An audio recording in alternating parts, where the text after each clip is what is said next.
Hi guys, welcome back to my channel. My name is Ksenia. I make videos for people who are going through the family immigration process. I'm not an attorney. My videos are based on public information, my own experience and the experience of my subscribers, and the purpose of my channel is to give you guys the confidence to go through this process completely on your own. Today's video is a detailed step-by-step description of the NVC/consular processing. For your reference, the NVC actually made a graphic of consular steps, which you can find on the travel.state website, and I will also link it under this video. So the first step is to submit a petition, but if you're watching this video, it's probably because you have already gone through the first step, and that is your foreign relative submitting the I-130 petition for you.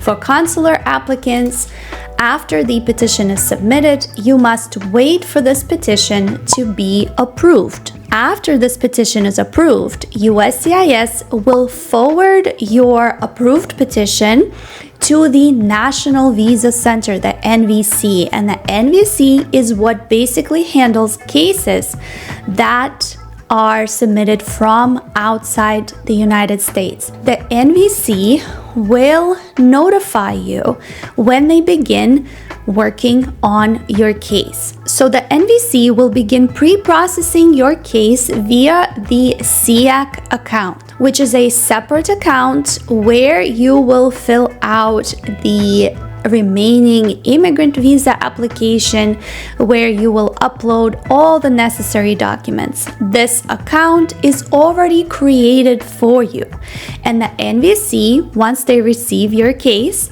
will send you by email the login credentials for this account. Equally, both the petitioner and the applicant can log into this account and work on the case. The first step after logging into your CEAC account is to pay all the necessary fees. Typically, during this stage, you will have to pay two fees: the immigrant visa application fee and the affidavit of support fee. You typically have to pay a separate visa application fee for each applicant that is applying for a green card, and also a separate affidavit of support fee for each applicant. But there may be some exceptions depending on your status as a principal or a derivative applicant. You do need to keep in mind that these fees must be paid from a U.S. bank.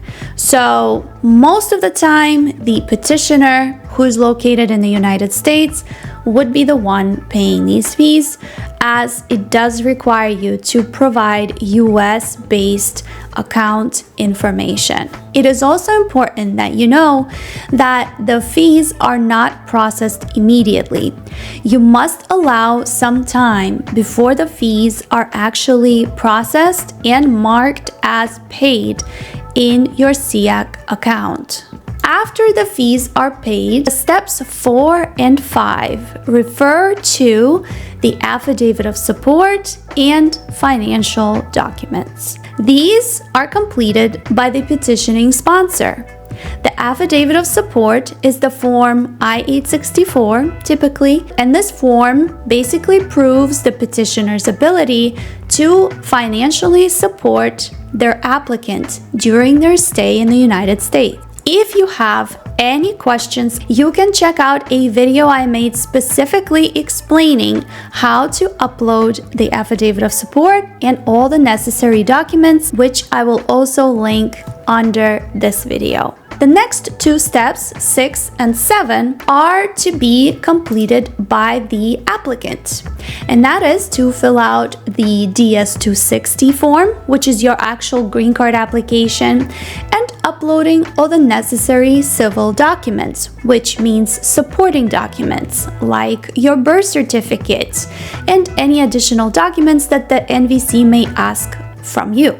I have a separate video guiding you through the DS-260 application if you would like to take a look at it before you fill it out, and also how to upload civil documents. All of these can be found in the playlist that refers to the consular process. You also need to understand that steps 4, 5, 6, and 7 can be completed simultaneously. So the petitioner and the applicant can continue to log into their account at the same time over the course of multiple days, weeks, or even months to complete these applications, to upload all the necessary documents. The great thing about the CEAC portal is that it will tell you exactly if some documents are missing. But these documents, or the list of documents that you need to still upload, doesn't appear immediately. The NVC will continue to analyze your forms to then determine the necessary additional documents you still need to submit for your case.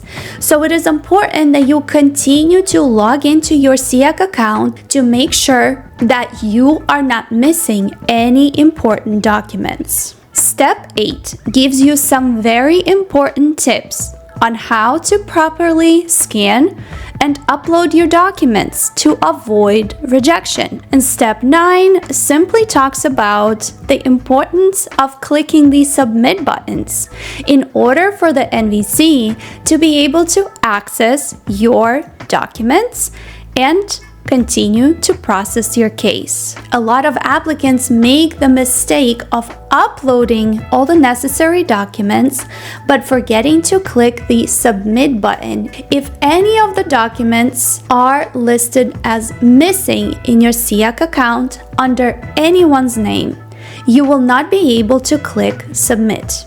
But even after you submit your documents, you need to continue to log into your account. Sometimes the documents you have uploaded may not be the correct type of document, or maybe the form, such as the affidavit of support, is not filled out correctly. The NVC will let you know in a form of a message that they will send to your CEAC account that will tell you that you need to make a correction. Once everything is uploaded and completed, you should receive a message of your case being documentarily complete. All this means is that the NVC has the basic forms and documents from you, and they can now proceed with scheduling you for an interview. Do keep in mind that just because you got a documentarily complete notification in your account, that doesn't mean that your case is approved. The approval will be made at or after your consular interview. Once you are actually scheduled for an interview, then you can proceed with step 10, preparation for your interview. Schedule a medical examination to be completed prior to your interview. The medical examination must be completed by a special doctor, also known as the panel physician. This is a specially approved doctor that performs immigration medical exams. In order to find this doctor, you must first go to the list of embassies and consulates on their site, find your consulate. It will give you a list of places where you can complete this examination. Once your medical is complete, your results will be forwarded electronically to the embassy or consulate that is now handling your interview. During the interview preparation step, you will also need to confirm your interview date. So once the NVC schedules you, you will confirm your interview date, and as well as answer some additional questions about the document delivery, the courier, confirming your address. This is necessary for you to receive your immigrant visa, your passport, and your immigration packet after the interview. You will then need to complete step 11, which means actually showing up at your consular interview. As the principal applicant, you of course must attend the interview, and any derivatives that are traveling with you or any other applicants who are having a concurrent case as yourself will also have to come to this interview with you. Your petitioning sponsor most of the time will not be allowed into your consular interview. So with you to the interview, you're going to bring your appointment letter, your unexpired passport. You will need to bring passport style photographs with you if directed. You will need to bring with you your DS-260 confirmation page, so not the DS-260 application, just the confirmation page, and any supporting documents. So that could be originals of the civil documents that you have submitted, such as the original of your birth certificate, the originals of police reports. All of those should also be accompanied by a translation if they're not in English. So once you finish your interview, the immigration officer will hold on to your passport, the appointment letter, the DS-260 confirmation, and they will simply give you back any of the originals of supporting documents. Usually, they will let you know during the interview directly if you are approved or denied, but sometimes they will also give you a piece of paper that simply says that your case is being held for administrative processing. Typically, all that means is the immigration officer will simply need to go and look through your file, through your application one more time. Perhaps maybe they have some additional questions about your entire case that they need to confirm. But typically, this is not a bad thing.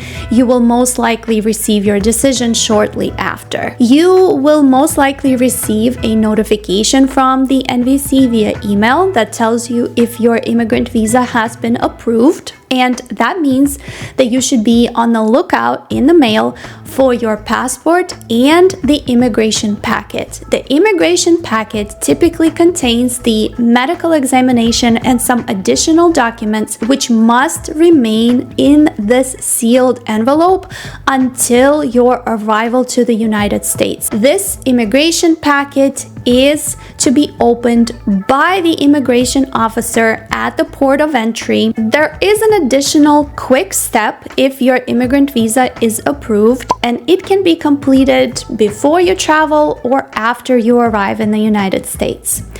This is for you to pay the actual immigrant fee. This fee will allow USCIS to begin processing and the printing of your actual physical green card. You also have 6 months typically from the date of approval in order to enter the United States. If you found this video useful, please give it a thumbs up, subscribe to my channel if you haven't already, and I hope to see you guys in my next videos. Bye!